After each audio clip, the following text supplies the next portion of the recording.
സഖാവ് പിണറായി വിജയൻ വന്നിട്ട് ധ്യാൻ ശ്രീനിവാസൻ എണീറ്റില്ലെന്ന് പറഞ്ഞിട്ടായിരുന്നല്ലോ പ്രശ്നങ്ങൾ. ഇങ്ങനെയൊക്കെ തുടങ്ങിയ എന്താ ചെയ്യുക?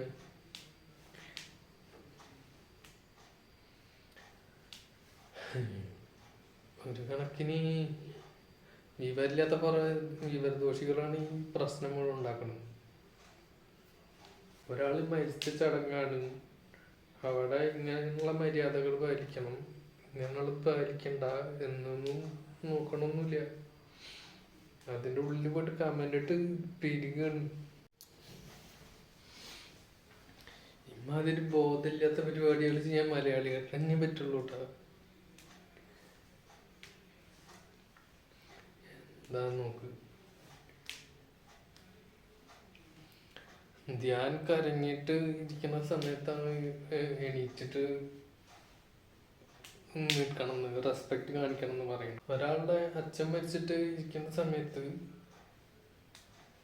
ആള് എനിക്ക് റെസ്പെക്ട് കാണിക്കേണ്ട ആവശ്യമില്ല. ശരിക്കും പറഞ്ഞാൽ അതിപ്പോ രാജാവ് എന്ന് പറഞ്ഞാലും ശരി, അതിന്റെ ആവശ്യമില്ല.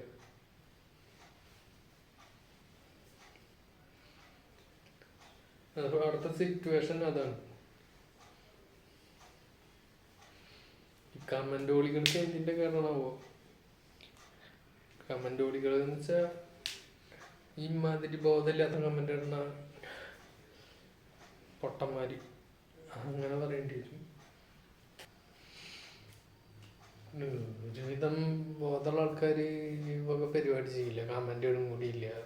ഒന്നല്ലെങ്കിൽ പ്രണാമം, ആദരാഞ്ജലികൾ, അങ്ങനെയുള്ള കമന്റ് ഇട്ട് ഒഴിവാകും.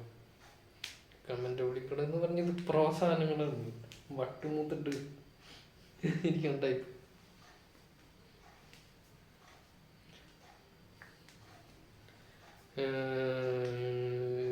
ധ്യാന് വിദ്യാഭ്യാസം ഇല്ലേ എന്നൊക്കെയാണ് ചോദിക്കുന്നത് കമന്റിൽ.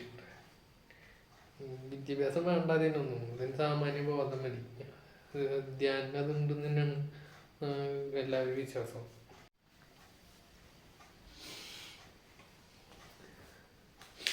ഒരാൾ മരിച്ചിട്ടിരിക്കുമ്പോൾ ആളുടെ ഓർമ്മകളാവും ഉള്ളിൽ, അടുത്തിരിക്കണം ഓരോരുത്തരും.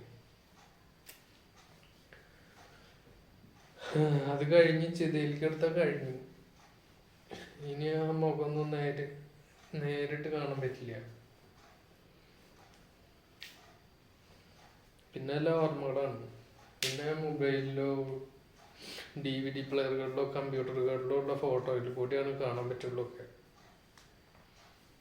അതിനുള്ള ബോധം ഉണ്ടാകും.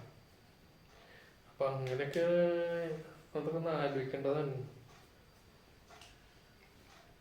ഇനി കാണില്ല ഒരിക്കലും. അപ്പൊ അങ്ങനെയൊക്കെ ഇരിക്കുന്ന സമയത്ത് ഒരാളുടെ അടുത്ത് ചെന്നിട്ട് എണീറ്റിക്കാനോ സെല്യൂട്ട് അടിക്കാനോ പറയണത് ശരിയല്ല. അതിപ്പോ നേരത്തെ പറഞ്ഞ പോലെ ഏത് രാജാവ് വന്നാലും അതിന്റെ ആവശ്യമില്ല. ഈ രാജാവിനുണ്ട് ഫാമിലി, ആളുടെ വീട്ടിലുണ്ടാവും മരണം, മന്ത്രിക്കുണ്ട് ഫാമിലി, ആളുടെ വീട്ടിലുണ്ടാവും മരണം, കാര്യങ്ങൾ എന്നുള്ളത് ഓർക്കേണ്ടതാണ്. അപ്പോഴും ഇതുപോലെ തന്നെയാവും അവരും ചെയ്യേണ്ടത്.